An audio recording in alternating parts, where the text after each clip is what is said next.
আন্তৰ্জাতিক নাৰী দিৱস হিচাপে DDM নাবাৰ্ড শোণিতপুৰ আৰু বিশ্বনাথে centre for development action and appropriate টেকনলজিৰ সহযোগিতা মৰ্মে গড়েহাকী গাঁও পঞ্চায়তত এক অনুষ্ঠানৰ আয়োজন কৰে। এই অনুষ্ঠানত বিশ্বনাথৰ কেইবাগৰাকীও বিশিষ্ট অতিথি উপস্থিত থাকে।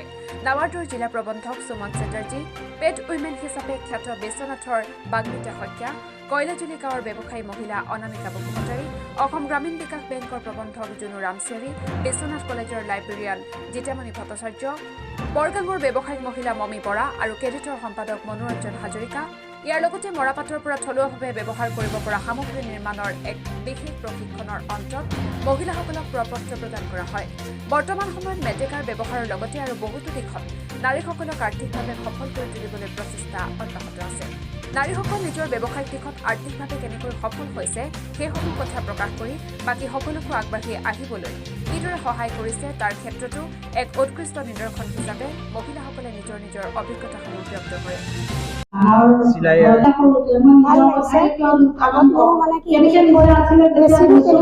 ভাল মেচিন নাছিলে, যেতিয়া নাবাৰ্ডৰ সহায় পালো, নাবাৰ্ডে 15 দিনৰ ট্ৰেইনিং এটা মাৰিবলৈ দিলে।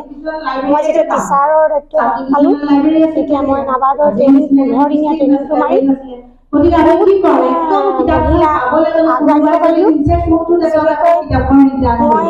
নাবাৰ্ডৰ ট্ৰেইনিংটো মৰাৰ পিছৰে পৰা মই গোটেই SSG CLF সকলোতে মোৰ নাম প্ৰচাৰ হ'ল। তেতিয়া CLFৰ ফালৰ পৰা মোৰ 2 লাখ টকা দি এটা মেচিন মানে প্ৰায় 9টামান মেচিন কিনিব পৰা সমৰ্থন কৰি দিলে। এতিয়া মই মই ছোৱালীবোৰক আনি শিকাব পৰা আৰু মই যিকোনো দূৰৰ পৰা অৰ্ডাৰবোৰ ল'ব পাৰোঁ।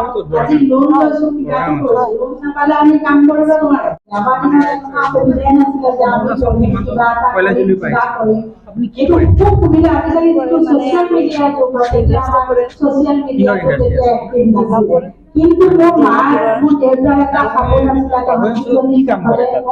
আৰু ভাল চাকৰি তহঁতে কৰিব লাগিব। এই সপোন আমিও এটা সপোন দেখিছো আৰু এই সপোন হৈছে মই কাপোৰ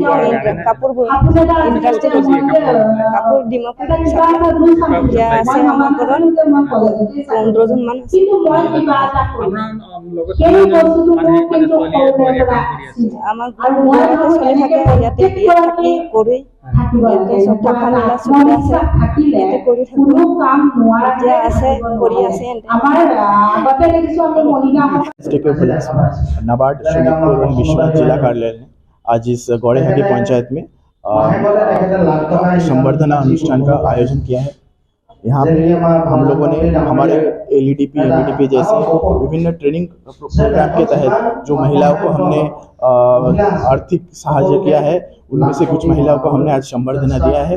जैसे कि आप देख सकते हैं कि हमारे जो पाहुड़ अंचल है बहुत ही इंटीरियर एरिया से एक महिला कैसे हमारे ट्रेनिंग के माध्यम से प्रशिक्षण लेके कैसे आगे उभर के आई है, जैसे एक लाखपति बाई के रूप में उभर के आई है, उनको भी आज हमने संवर्धना दिया है।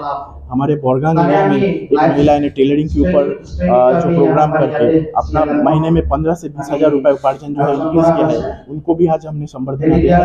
ये कार्यक्रम का मुख्य उद्देश्य ये है कि इनको संवर्धना देके बाकी महिलाओं को प्रोत्साहन देना कि वो भी आगे अपना जो है आर्थिक स्वावलंबन हासिल करे, फाइनेंशियल इंडिपेंडेंस जो है वो उनको मिल सके। एंड इस प्रोग्राम में हमने एज ए चीफ गेस्ट जो है हमारे AGB असम ग्रामीण विकास बैंक के ब्रांच मैनेजर को बुलाया है, ताकि महिलाओं को क्रेडिट लिंकेज में कोई प्रॉब्लम ना है। बैंक के तरफ से महिलाओं को क्रेडिट मिलेगा तभी वो लोग अपना इंटरप्राइज सेटअप कर पाएंगे और आगे बढ़ पाएंगे। तो इसके पहल में भी नाबार्ड बहुत प्रयास कर रहा है, SHGs को फॉर्म करके JLGs को फॉर्म करके उनको क्रेडिट देके उनका इंटरप्राइज छोटा इंटरप्राइज जो है सेटअप करके महिलाओं को फाइनेंशियल इंडिपेंडेंस के ऊपर हम लोग बहुत काम कर रहे हैं। और इस प्रोग्राम में हमारे जो इस अंचल के विश्वनाथ अंचल के जो पैडमैन कह के परिचित है, उनको भी हमने बागमाता बड़ा मैडम को भी हमने आज इनवाइट किया है, ताकि महिला इस टाइप के इनिशिएटिव से जो है इंस्पायर्ड होकर आगे आ पाए एंड हमारे जो विश्वनाथ का नाम जो है और रोशन कर पाए। Thank you. সকলোলৈকে মহিলালৈকে আন্তৰ্জাতিক নাৰী দিৱসৰ শুভেচ্ছা জনাইছোঁ। আজি সঁচাকৈ বহুত সুখী যে আমাক আজি সম্বৰ্ধনা জনাবলৈ মাতিছে। আমি চেনিটেৰী নেপকিনছ প্ৰথমে নাবাৰ্ডকো ধন্যবাদ দিওঁ আমাক মতাৰ কাৰণে। আৰু চেনিটেৰী নেপকিনছটো আমি কাম কৰি আছিলোঁ 2018 চনৰ পৰা। 18 চনৰ পৰা যেতিয়া আমি কৰিছিলোঁ তেতিয়া চেনিটেৰী নেপকিনছৰ প্ৰতি সজাগতা মহিলাসকলৰ মাজত খুব কম আছিল। কিন্তু এতিয়া আমি গম পাইছোঁ লাহে লাহে সেই সজাগতা বৃদ্ধি পাইছে। ইণ্ডিয়াত প্ৰথমতে 5% অৰ্গেনাইজেশ্যনে চেনিটেৰী নেপকিনছ ইউজ কৰিছিল, কিন্তু এতিয়া তাৰ ৰেটটো 25% হৈ গৈছে। এতিয়া মহিলাসকল যথেষ্ট সচেতন যে মাহেকীয়া সময়ত আমি কেনেকৈ সাৱধানতা অৱলম্বন কৰিব লাগে। আগতে আমি 2018 চনত যেতিয়া পোনপ্ৰথম কাম আৰম্ভ কৰিছিলোঁ তেতিয়া আমি বহুত এৱাৰনেছ কৰিব লগা হৈছিল, সজাগতা আনিব লগা হৈছিল মহিলাসকলৰ লগত। এতিয়া আমাৰ যোগেদি বহুত মহিলাসকল সজাগো হৈছে, লগতে নিজে উপাৰ্জনৰ এটা পথো বাছি ল'ব পাৰিছে। সেইখিনি বিশ্বনাথৰ পৰা ৰমেশ চন্দ্ৰ ছাৰৰ ৰিপৰ্ট অমৃত। অমৃত প্ৰবাহ অসমীয়া সাপ্তাহিক কাকতৰ ডিজিটেল সংস্কৰণ অমৃত নিউজ, সত্যৰ সন্ধানত অমৃত নিউজ।